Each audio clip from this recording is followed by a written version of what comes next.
Good evening from Manila, Philippines, South Pacific. Okay, episode number 276 of, whatever we're calling these now, and I have lost track and I don't even care. It's episode number 276 of the Alien Reports. These are short. We're doing only Philippines right now because we happen to be in the Philippines. So we don't have a lot of Philippines cases of probing. Sad but true. They need more of it. Straighten them. Okay. All tapes. Copyright 2024. Stock photos. Worldwide.com. There. I said it. Okay. Location. Lipa. Probably Lipa. I can't pronounce anything here. Lipa, L-I-P-A. You got your little screen there. If you're not on a phone, you can actually read the text. Lipa City, Philippines. Date, September 12th, 1948. Oh, that's a oldie but a goodie. 1948. I kind of like the older ones because, there weren't a bunch of sci-fi movies out there polluting all kinds of, susceptible little brains. Okay, time is afternoon. They don't know what time because they ain't got no clocks. Okay, Carmelite, Nun, Teresita, Castillo. That's a nice name. Was walking in a garden when suddenly a nearby vine began to shake. And I have a sinking feeling here. I can almost tell you how the rest of this is going to go. Religious countries tend to be religious. Doesn't matter what they see. It's somehow religious. Okay, so all right.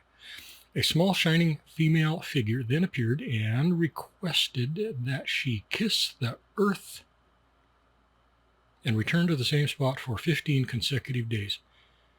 Well, that's a little presumptuous. Small shining female figure then appeared and requested that she kiss the earth, this nun, and come back and do the same thing, I guess, for 15 consecutive days. There's no self-respecting alien that's going to require that. Okay, she was in a cloud, dressed in white, hands clasped, and a golden rosary hanging from her right hand. Okay, I don't like this crap. I don't even in a religious context. Why does the rosary have to be golden? Could be copper. Doesn't matter. It's a rosary. I mean, is it also encrusted with diamonds with money hanging from it? This is crap. I'm sorry, it's crap. And a golden rosary hanging from her right hand. Her dress was very, very white. Very simple. Okay, well, that's something. And had a narrow belt tied around her. Okay. She was radiant with beauty. Okay, so we're looking at here is I've given up on the notion that this is aliens. This ain't no aliens.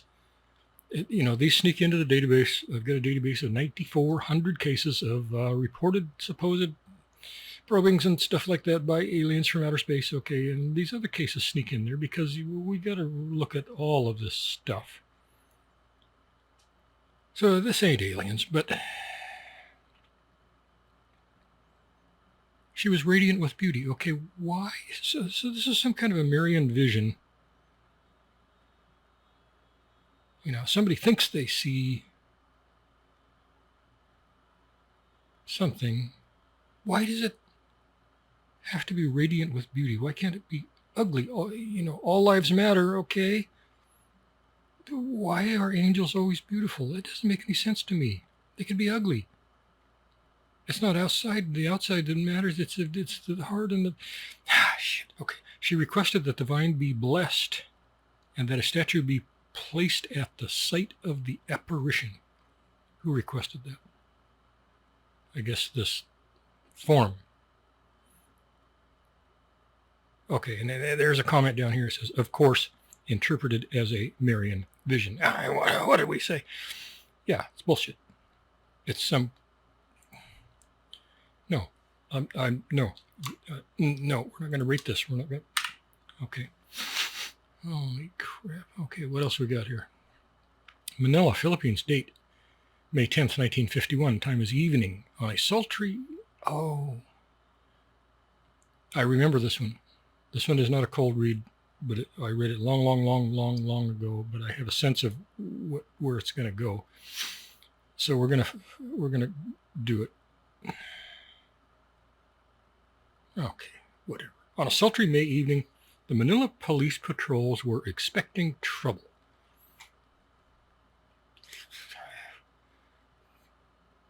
I don't know why. Okay. There was the smell of it in the air. Well, that's why, because they could smell it in the air. And it was a safe prediction as the storm warning made by the distant rumble of the approaching thunderstorm. What the hell does that have to do with anything? I'm not going to waste time on this. A patrol car received a 22 message of a crowd gathering outside of the waterfront bars. The car, I guess the police car, skidded to a stop as a terrified scream rang out. Forcing their way through the watching crowd, the officers saw a girl rolling about on the ground. 1951, did they have LSD? Not sure. Okay, she kept shouting, "Keep it away from me. Keep it away. Oh, please, won't someone help me? I can't stand the pain." And she's rolling around on the ground by herself. Okay, we got places for people like this. Okay, but no one around her could see anything near the girl. The shocked police officers clearly saw... Oh, the plot thickens. The shocked police officers clearly saw teeth marks appearing on the girl's arms and neck. Now, this has been reported before around the world. I've never seen it. I have no opinion. As nobody else moved to help her, the officers sprang forward. They were waiting for everybody else to go tackle her. Okay, as nobody else moved to help her, the officer sprang forward and carried the frantically struggling girl to the car, manacled her, and drove at top speed to the police station. Not the hospital? Why? Okay. All during the trip, the girl fought against the manacles, screaming and sobbing. Okay. At the police headquarters, the police doctor suspected that the girl, Clarita Villanueva, had been taking drugs or drinking. Okay. That's what we'd be thinking also. Another doctor thought she was having an epileptic seizure. No. Holy crap. I ain't no doctor, but I know that. She was then taken to a cell, ignoring her pleas not to leave her alone. Okay. God. A few minutes later, she started screaming uncontrollably, and this time the two police officers came running. The distraught girl moaned to them, "The thing is coming at me. It's coming through the cell door." Oh, God. I'm not stopping to try to analyze this one. She described the unseen entity as resembling a man with large bulging eyes and wearing a cape over his shoulders, and it floated in midair. Okay. Nobody else can see it. The police officers went inside the cell, but still could see nothing as they watched, stunned. More and more bite marks began appearing on the girl's arms.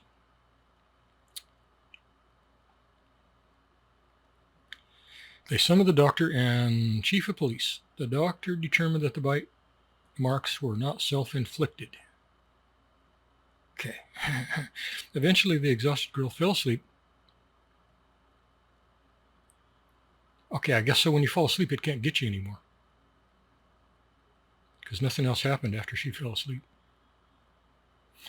Eventually, the exhausted girl fell asleep, and in the morning, as she was being led away, she began screaming that the thing was back. She eventually collapsed. Later, while being taken away by ambulance, she reported two creatures attacking her this time, both with large, staring eyes. Witnesses watched teeth marks forming on the girl's neck and arms. Again, they eventually reached the hospital where the attacks ceased. Why? She was guarded 24 hours a day for several days. She was eventually released. Clarita described one of the beings as big, black, hairy, human-like, very tall with 2 sharp canine teeth and a long beard like a Hindu. What the hell are we supposed to do with this? His feet were 3 times the size of normal human feet. The second entity was about 3 feet tall, also black, hairy, and ugly. No comments, no nothing. That's it. That's the whole story. Okay, I don't even really care. There's no flying saucers. I'm not, just say no. I'm not going to, geez, okay. Okay, here we go. This is the last one for this little tape, because I'm ticked off. Manila, Philippines, September 1951, times afternoon. Oh, God, I hope this is better. 6th grader Cornelio Closa from the Zamora Elementary School met in a nearby field a beautiful girl dressed in white with long blonde hair reaching down to her waist. Oh, come on, people. I ain't seeing no alien. She was barefooted, about Cornelio's age, but she appeared to float rather than walk when she moved beside him. One time I got knocked down on the playground, hit my head really hard. I was, seeing Tweety birds and stuff like that for a while. I'm pretty sure I saw the same girl. Okay. Although the girl did not open her smiling lips, Cornelio was able to hear and understand what she said. When she touched his hand, he felt different. Yeah, well, he's a horny little bastard, isn't he? How old is this little turkizoid? 6th grader. Yeah. We know what Cornelio's thinking. Not going to go there. Howard Stern would go there. I'm not going there. When she touched his hand, he felt, quote unquote, different, very light. Yeah. That's how it starts, little bastard. He became unaware of his surroundings. He does not remember anything else of his first meeting with the mysterious blonde girl. Okay. He apparently met the girl numerous other times with her. He was able to float around and travel to many places in the city. He apparently obtained the ability to disappear at will. As he grew older, he apparently returned to normal. Okay. Credibility or not, hell. I mean, there's that remotest possibility this is aliens, but I think he just hit his head. Something happened. He tripped, he hit his head on a big rock, Something like that. I'm not going to grade this for credibility. Man. Okay. Against my better judgment. We're in this 14 minutes, let's do one more minute, because I want these tricky things out of my database. Mindanao Island. I was going to say it's a nasty little place down in the southern Philippines over there. It's really pretty, but it's all terrorist. Okay. Summer 1978, times night. Filipino angler Jacinto Fetalvero reported that one moonlit night he had met a beautiful mermaid. Oh, hell. God, I've done whole long podcasts on mermaids, and I ain't going there again. I'm not a mermaid kind of a guy. Looking for aliens, okay, that's all we could, we solved the whole alien enigma thing, then we'll go look at mermaids and Bigfoots and shit like that, but I'm not going to mix them up. Okay. He had met a beautiful mermaid with amiable bluish eyes, reddish cheeks, and green scales on her tail. Okay. She helped him secure a bountiful catch. A torrent of ridicule ensued. Oh, what a surprise that would be. And Fetal Vero thereafter refused to discuss the subject. Yeah, he got smart really quick there, didn't he? He would have been a lot smarter if he never brought it up in the first place. I don't see the... No.